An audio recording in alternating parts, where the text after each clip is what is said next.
Maybe seated. Good morning.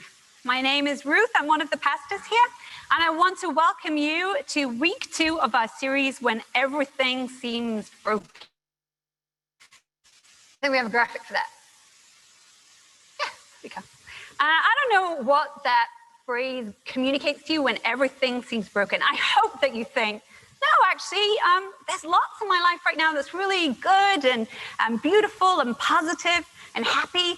I hope a lot of us feel that way. But I have to confess that I've been feeling this quite a bit recently.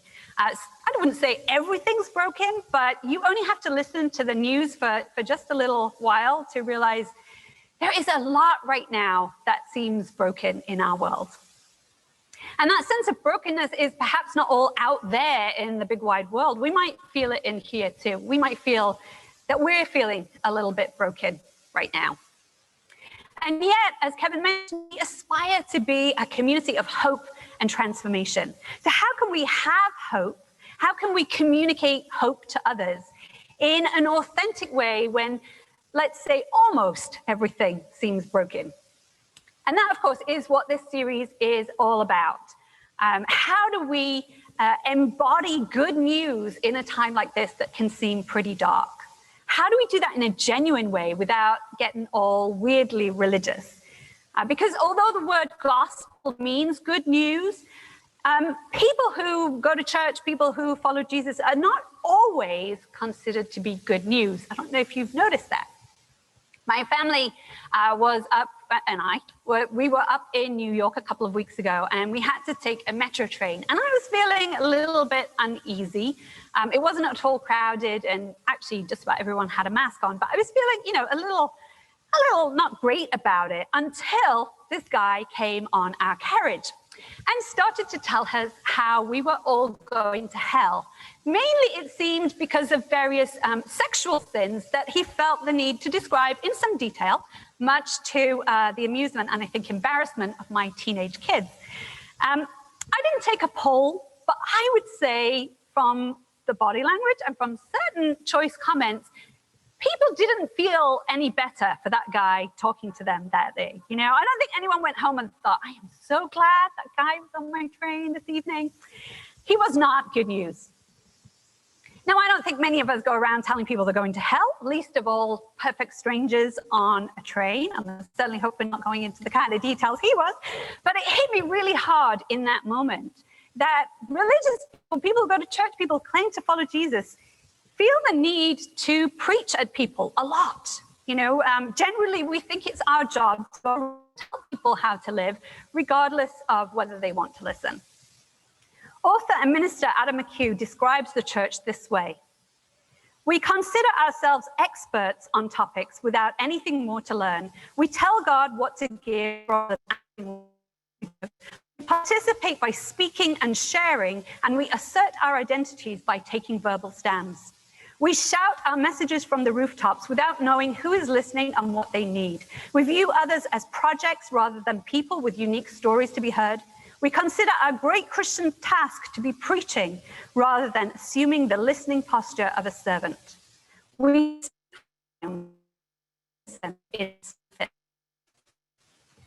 think there's a lot of truth in that. And yet, if we look at Scripture, we see that although we are called to speak and to speak out, we are also called first to listen. If we think back to the story of creation in the book of Genesis, there is a cosmos there that is in total chaos. The poetry of Genesis doesn't talk about God starting with nothing and just producing the universe as we know it. It says that God took the chaotic something that was nothing and transformed it, gave it order, gave it shape. Water, and particularly the sea, was an ancient metaphor for chaos. And we read in Genesis 1, in the beginning, God created the heavens and the earth. Now the earth was formless and empty. Darkness was over the surface of the deep, and the Spirit of God was hovering over the waters. And God said, let there be light, and there was light. So the whole of the created order begins by listening to the voice of God. Listening to the word, as we read in John 1, the word that brings life. And listening in the Hebrew language, shema, is the same word as to obey. To listen is to hear and to respond. And we see this pattern continue throughout Scripture. God speaks to Adam and Eve, and they listen. And then they decide not to listen, with some very negative consequences. God calls Abraham out to the land of Haran, and he listens and follows. God gives the law to Moses, and Moses listens, and he teaches the people to pray these words morning and night. Hear, O Israel, the Lord our God, the Lord is one. Hear, Shema, listen. Discipleship, too, is a call to listen, to hear, and to follow, to put our listening into practice. The natural order, then, is to hear first and then respond. But so often, in so much of life, we want to speak first. We don't really want to listen. Psychologist David Benner contends that most people are actually pretty rubbish at listening. And in fact, we're so bad at listening that we don't listen when people tell us that we're not listening. He writes, most people think they already are good listeners. They may have learned to be reasonably attentive when others speak and assume that that is all that is involved. However, what they are often listening to is their own thoughts about what they are hearing. Looking at it from the other end, I'm sure we've all been in those conversations when we know the person we're speaking to is not really listening, right? We're saying one thing, but we can hear that they're actually hearing something else. They're filtering what we're saying through their own perspective. They assume we think and feel the same as they do. Our experience of something is the same as their experience. Or we can see they've formed a judgment, and actually, although they look like they're listening, they're really just waiting for their in to tell us how we should be. I think we've all been in those kind of conversations, and I think if we're honest, we probably know that we do the same to other people. People in general are not good at listening. We find it hard to make the voices in our head quiet enough to really hear, to really listen to what someone else is saying without making judgments and assumptions. Conversations, places where we should be really able to connect with another person, can often end up feeling like competitions. We're competing for airtime, we're scoring points, we're winning arguments, but we're never really being heard. And there's great loneliness in that. Most of us long, maybe all of us long to be heard, to be understood, to be really known and accepted and valued. But because so many of us feel that way, we're all talking at once, longing to be heard, and nobody's listening. Imagine for a moment if that guy on the New York train, instead of preaching to everyone, had come on and just turned to the exhausted-looking person next to him and asked empathetically, "Long day?" I don't know these people. I don't know if that would have sparked a conversation or not, but I do know it would have been a very different atmosphere on the train. Listening well, is a gift to other people. It's an act of service. There's power in speaking, but listening is giving up control. Listening is putting to be heard to one side for a moment to make room for someone else. It's a form of emptying ourselves. In the Greek, that's known as kenosis, and that's what we read Jesus did in Philippians 2. Jesus emptied himself, taking the form of a servant. The word of God, as John's gospel refers to him, became silent. For 9 months, he was in his mother's womb, unable to speak. Listening, we know babies listen, but unable to speak. For the first couple of years, like any infant, he would have babbled. He would have had to listen and imitate and learn. We read in Luke's gospel, Jesus grew in wisdom and stature and in favor with God and man. Jesus grew in wisdom.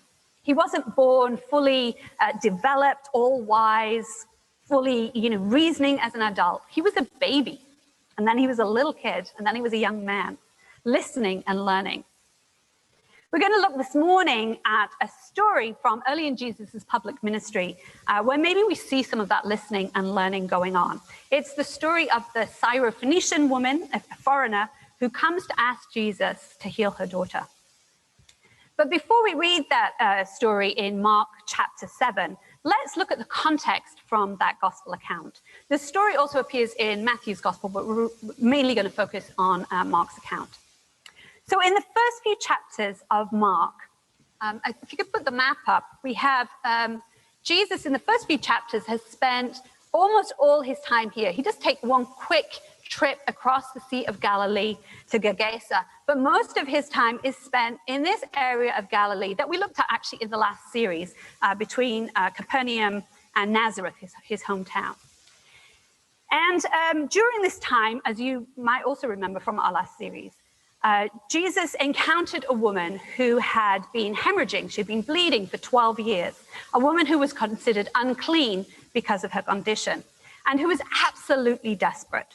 And so she broke with Jewish purity laws as well as with social conventions, and she touched Jesus' clothes, which was quite a shocking thing to do. And she was healed. And in that same story, Jesus went to Jairus' home, the synagogue leader's home, and brought his young daughter who had died back to life. So another unclean female for whom Jesus was the only hope. That's Mark chapter 5. Then in Mark chapter 6, Jesus feeds 5,000 men, plus women and children, with 5 loaves and 2 fishes. That's a very famous story, probably all very familiar with that one. After which Jesus says, I am the bread of life. I am the bread of heaven. And then at the beginning of chapter 7, Jesus gets into a conflict with the Jewish authorities over what it means to be clean, what it means to be acceptable and pure and, acceptable to God. The chapter begins with these words.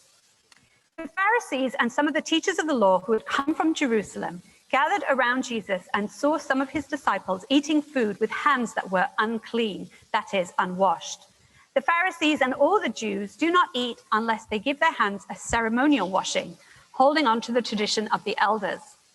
When they come from the marketplace, they do not eat unless they wash, and they observe many other traditions, such as the washing of cups, pitchers, and kettles. So the Pharisees and teachers of the law asked Jesus, why don't your disciples live according to the tradition of the elders instead of eating their food with unclean hands? Now you might be thinking, the Pharisees are right. You really should wash your hands before you eat, especially if you're coming in from the market. Who knows what kind of germs are out there. But of course, the writer of Mark's gospel explains to his readers, who actually probably were Gentiles, they weren't Jewish, so they would have needed a bit more explanation. This is not about basic hygiene, which they didn't really know about at that time anyway, but this is not about that. This is about Jewish ceremonial washing. Again, you might remember from the last series, we saw how the temple rituals that concerned ceremonial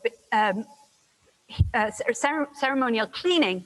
So the ceremonial bathing that was to do with the temple, that happened in these 7-step baths, and the use of stone vessels that could be washed. I think we have a picture of the cups that we saw that were found in Galilee. These stone ones, they could be washed and they could be made ceremonially clean, which earthenware pots couldn't. These rituals that were originally associated with the temple in Jerusalem seem to have been imposed on the general population by the priests who moved into Galilee around the 1st century BCE. And here in this story, it seems that we've got the religious leaders from Jerusalem coming up into Galilee to police, as it were, the adoption of these rituals. Now, this confrontation with the religious leaders gets very heated. Jesus responds with these words. Isaiah was right when he prophesied about you hypocrites. As it is written, these people honor me with their lips, but their hearts are far from me. They worship me in vain. Their teachings are merely human rules. You have let go of the commands of God and are holding on to human traditions. And Jesus goes on to offer examples of how they disregard God's commands and focus instead on these rituals and practices that they love so much. Now, this was not a polite, kind of abstract theological debate. This was Jesus caught up in a direct and impassioned confrontation with powerful men. The Pharisees and the teachers of the law spoke for God. That was the basis of their authority. And Jesus challenges that authority head on, saying, actually, they don't speak for God, not at all. They ignore God and instead speak for their own interests. That can't have gone down very well. Mark doesn't describe how the authorities react, but I think we can guess. And in fact, of course, we know the end of the story. We know that they decide to kill him. So Jesus has this very heated confrontation. And then according to Mark's gospel, he gathers the crowd around him and explains that it's what's on the inside of a person that makes them clean or unclean, not what they eat or how they wash. Now that might sound pretty innocuous to us.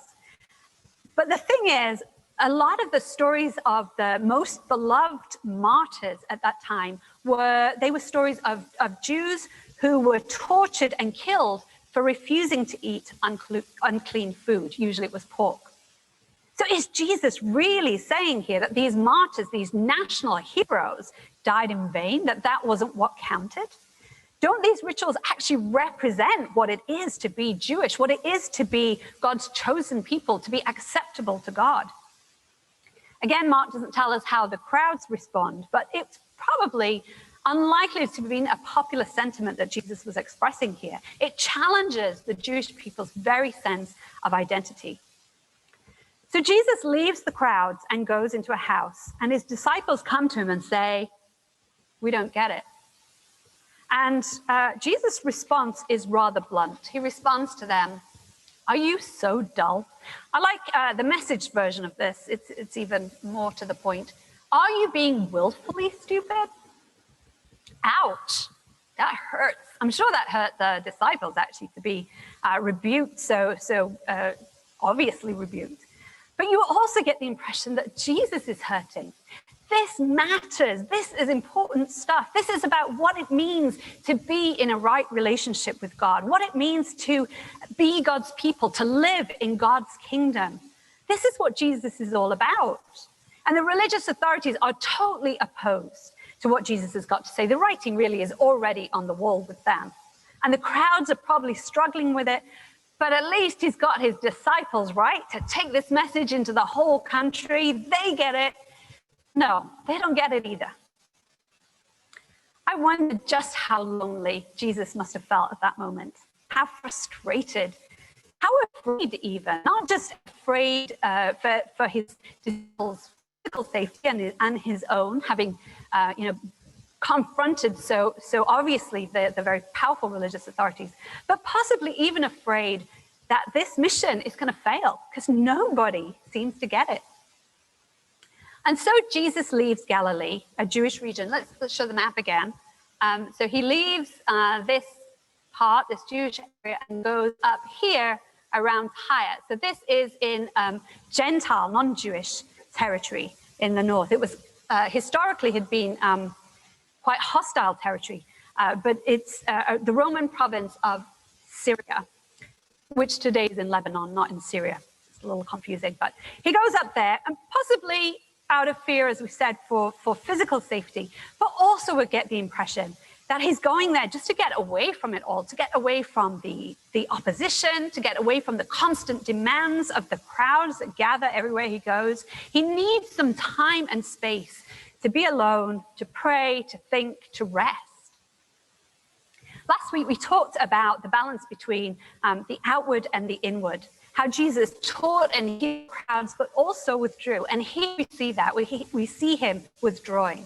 This is the context for the story we're going to look at this morning in Mark chapter 7. So let's read that story. Jesus left that place and went to the vicinity of Tyre. He entered a house and did not want anyone to know it. Yet he could not keep his presence secret. In fact, as soon as she heard about it, a woman whose little daughter was possessed by an impure spirit came and fell at his feet. The woman was a Greek, born in Syrian Phoenicia. She begged Jesus to drive the demon out of her daughter. "First, let the children eat all they want," he told her, "for it is not right to take the children's bread and toss it to the dogs." "Lord," she replied, "even the dogs under the table eat the children's crumbs." Then he told her, "For such a reply, you may go. The demon has left your daughter." So she went home and found her child lying on the bed and the demon gone.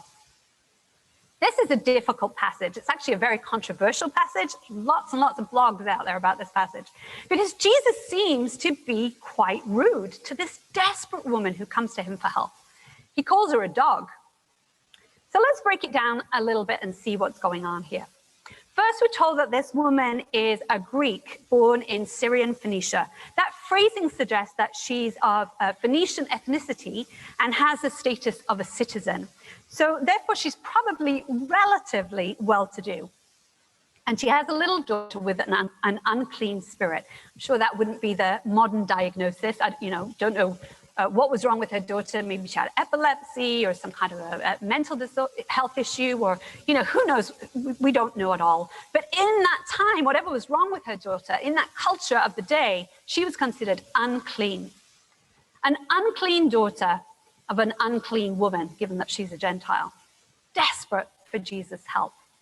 Does that sound familiar? We've got echoes here of Mark chapter 5 and the hemorrhaging woman and the daughter. We see that kind of reflected here. We'll see in a little while why that's relevant. So this woman probably has social standing, but she doesn't act like she does, because as we said, she's desperate. In Matthew's gospel, we get a few additional details that aren't in Mark. Initially, this woman stands a short distance away and shouts to Jesus to try and get his attention. We read, she says, "Lord, Son of David, have mercy on me. My daughter is demon-possessed and suffering terribly." Jesus did not answer a word. So his disciples came to him and urged him, "Send her away, for she keeps crying out after us." He answered, "I was sent only to the lost sheep of Israel."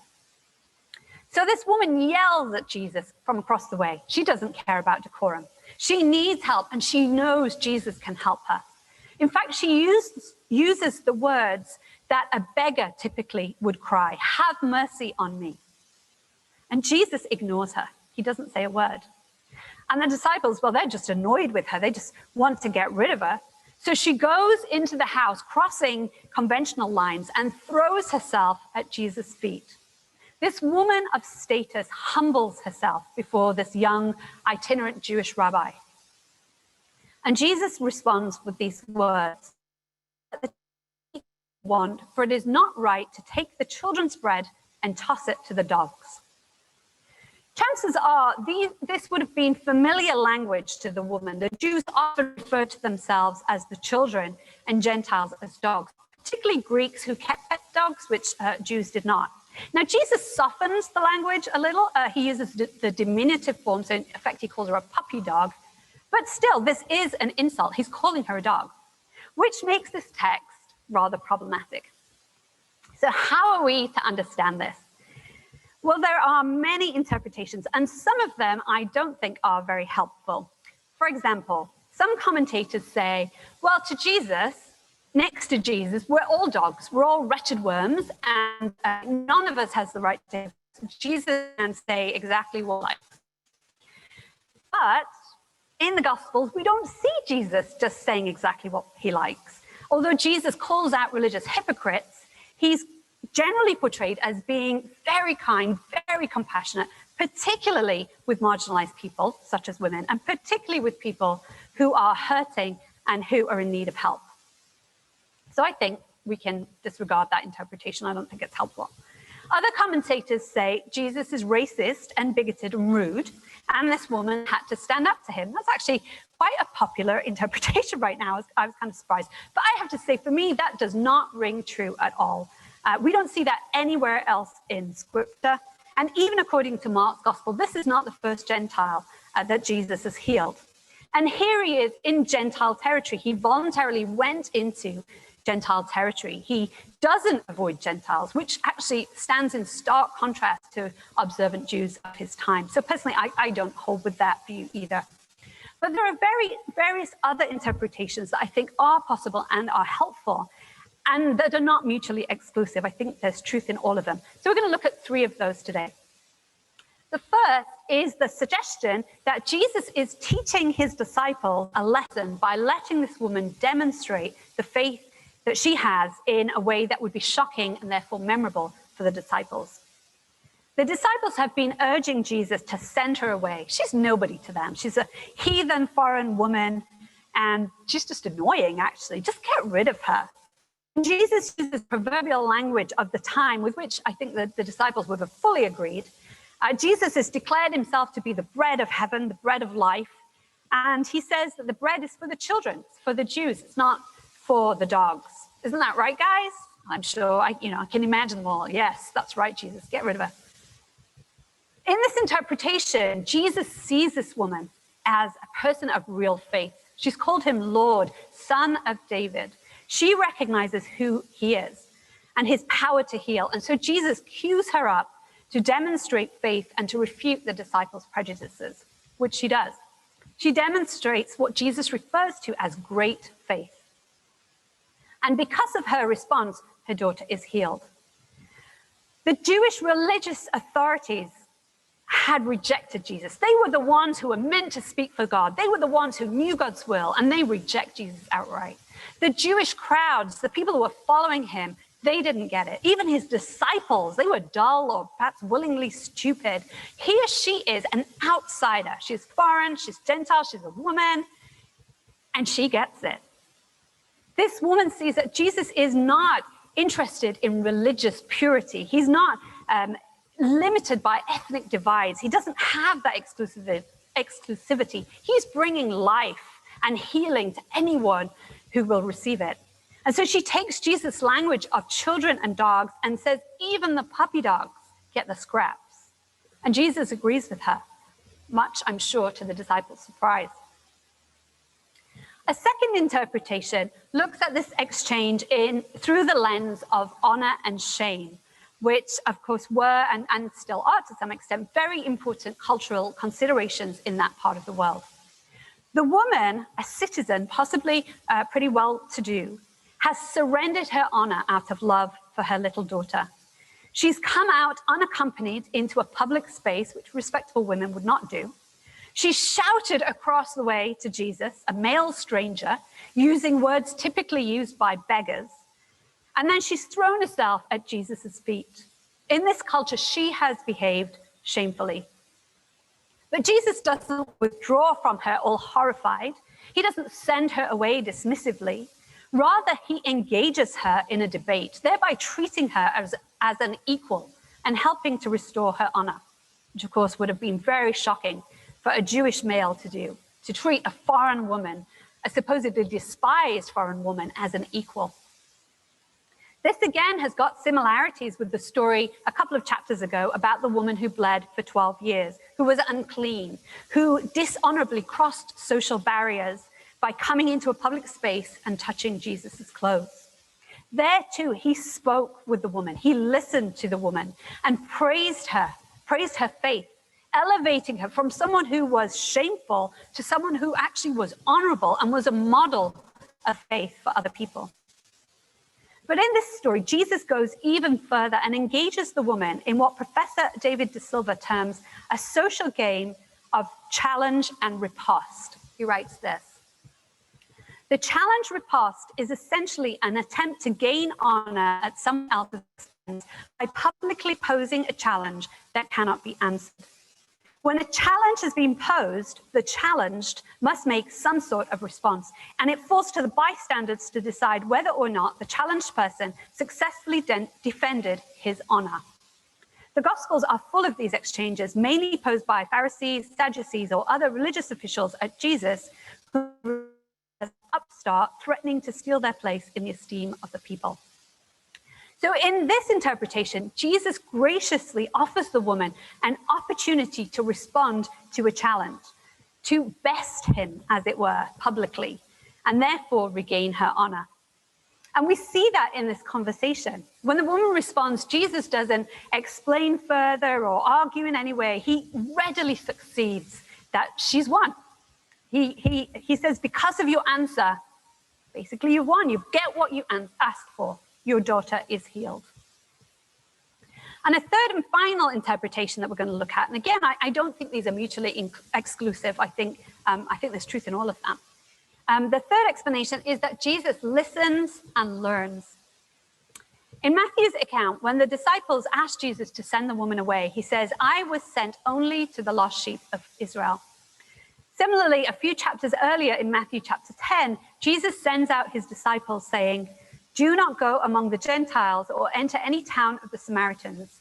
Go rather to the lost sheep of Israel. Although Mark's gospel doesn't have that phrase about going only to the lost sheep of Israel, as we saw in Mark's gospel, up to this point, Jesus has almost exclusively stayed in Galilee, around his home region, a very strongly Jewish area. And that's not really surprising. Jewish people believed that God would send a Messiah to restore Israel. And then in due course, after Israel's been reestablished and is flourishing, then Israel would draw other nations to Mount Zion, to the temple, to God. So there are theological reasons why we would expect Jesus to say he's called to the lost sheep of Israel, not to the surrounding nations. There are also practical reasons. Remember, Jesus is only in Tyre because he's had to escape both the vehement opposition of the authorities and the seemingly never-ending demands of the crowds that gather everywhere he goes in Galilee. If he extends his teaching and his healing to the surrounding areas, it's likely he's going to multiply both the opposition and the crowds. So responding to this woman is potentially costly for Jesus. Things are already getting pretty intense. Does he really want Roman authorities after him too? And yet, contrary to cultural expectations, Jesus engages with this woman. He challenges her and listens to her response. He listens. He doesn't just hear the words she said, but he really hears her desperate need, hears her faith in Jesus' ability to save her daughter, hears her wisdom and insight. She doesn't argue that the children shouldn't be fed first, but what Jesus brings is so important, so abundant, so life-giving that others need it too. The puppy dogs will wolf down the scraps. Whatever you've got to give, we'll take it, she seems to be saying. We too need the bread of life. At least give us the crumbs. And Jesus apparently changes his mind and credits her for changing it. Because of your reply, Jesus says, the demon has left your daughter. And from here in Mark's gospel, Jesus goes on to heal and perform miracles, other miracles in Gentile territory. So we get in Mark's gospel this pattern. So chapter 5, he heals a desperate, unclean Jewish woman and an unclean daughter. Chapter 6 feeds 5,000 men in Jewish territory with loaves and fish. Chapter 7 has this conflict over who is clean, who is acceptable to God. Also in chapter 7, heals a desperate Gentile woman's unclean daughter. Chapter 8 feeds 4,000 people, 4,000 men plus women and children with bread and fish, this time in Gentile territory. So the message, I think, is very clear for Mark's mainly Gentile readers. Jesus is addressing issues of the heart. It's not about ethnic boundaries. It's not about religion and religious rituals that make you clean and acceptable. Jesus is about bringing spiritual food, bread that heals and restores. And although that began with the Jews, it's now spread to include the Gentiles. I want to be clear, I don't think the writer of Mark's gospel is. But we do know that Jesus learned. After all, as we've said, he was born a baby. He was fully human, and part of being human is learning, having to learn. Not only did he have to learn to talk and walk and read, he had to learn how to view the world. He was taught the Jewish scriptures. He would have been taught that Israel was God's chosen nation, that they were special and Gentiles were not. He would have been taught that men were superior to women. He would have been taught that children were relatively important, that people who were disabled or sick were cursed by God, and so on and so forth. Did he know instantly that those things were not true?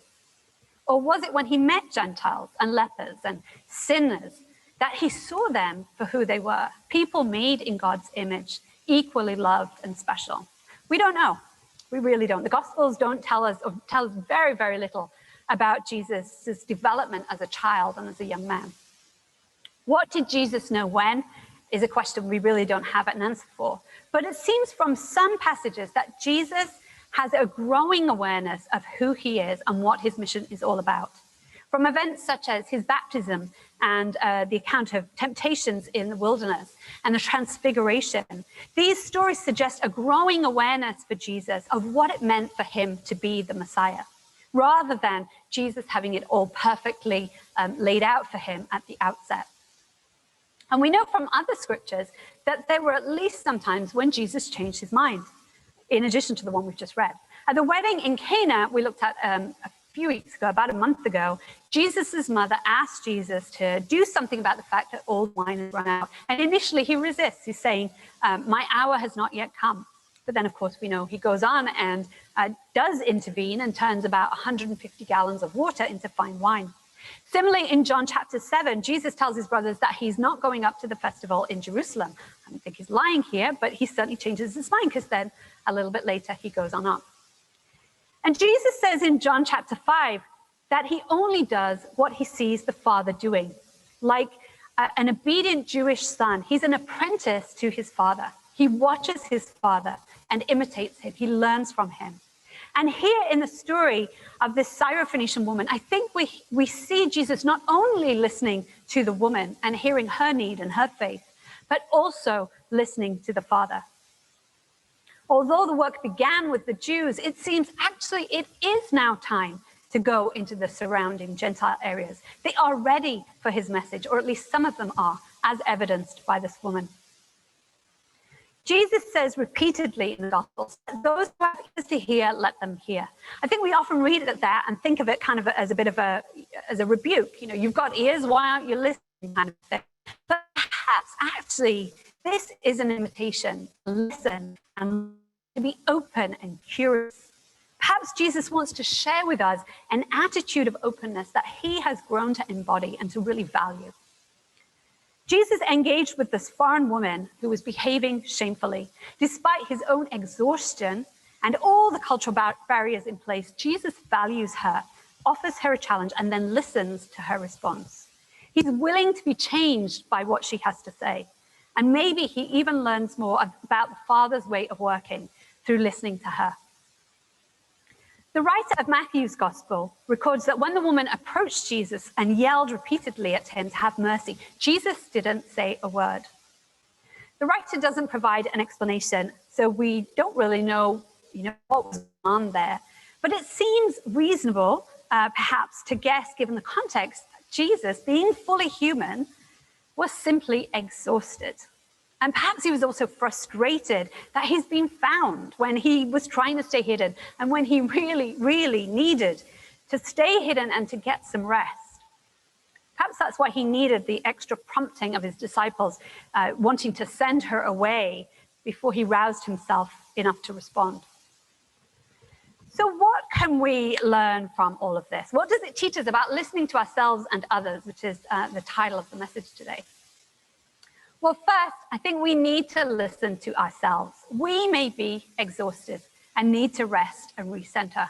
We talked last week about the need to balance the outward and the inward. Jesus took time to get away, to go somewhere where he felt safe, where he hoped to be alone, to rest and think and pray. If Jesus needed that, surely we do too. I think it's easy just to keep going, stay busy, and not pay attention to how we're feeling and why. How we're doing. This is when using things like the welcoming prayer can be really good to help us think through where are we at and how are we doing, what's going on with us. As Kevin mentioned, we do have discussion questions. They're out on the table on the welcome desk in the Commons. They're also posted online, so do check those out. That might help you to process a little bit as you reflect and try and recenter.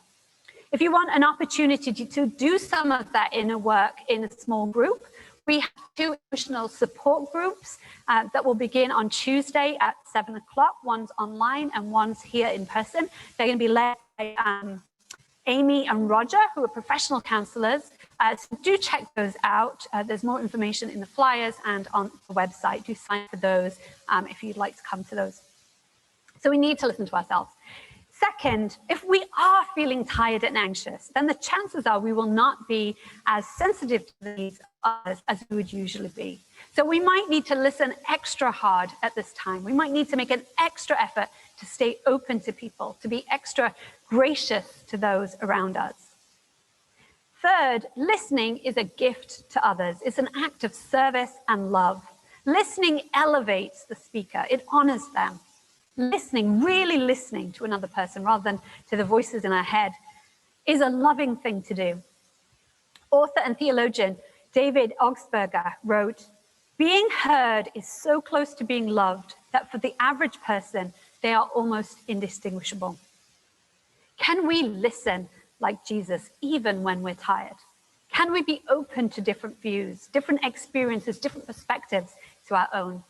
Can we listen in order to learn and change rather than to judge or fix the other person?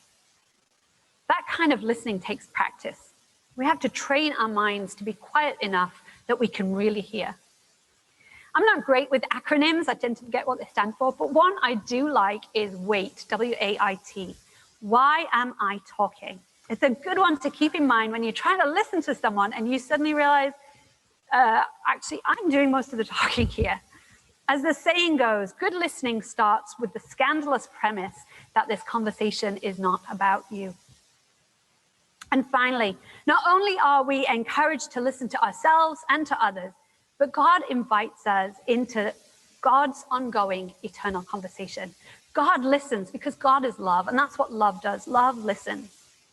Scripture describes Jesus as listening to the Father, and the Father listening to Jesus, and the Spirit revealing only what she hears. God is in constant conversation, and we are invited to step into that conversation. In Galatians 4, we read, "Because you are children, God has sent the Spirit of his Son into our hearts, crying, Abba, Father." The Spirit of God within us calls back out to God. How cool is that? It's pretty amazing. So let's be open to listening to God's voice through all of life, through nature, which Scripture says declares the glory of God, through the circumstances of life, through other people, through silence and solitude. Let's listen for the voice of God in each part of our day. We're going to take communion in just a moment. And often we talk a lot about what communion means and different ways that we can interpret it and understand it. But today we're actually just going to try and quiet the chatter in our heads and simply receive, simply open ourselves up to God. Just as we literally take the cracker and the juice, we're figuratively taking in the Spirit of Jesus. So let's just pause and be quiet for a moment, simply resting in God's presence, allowing God to speak to us, but not trying to force anything. Let's just be still.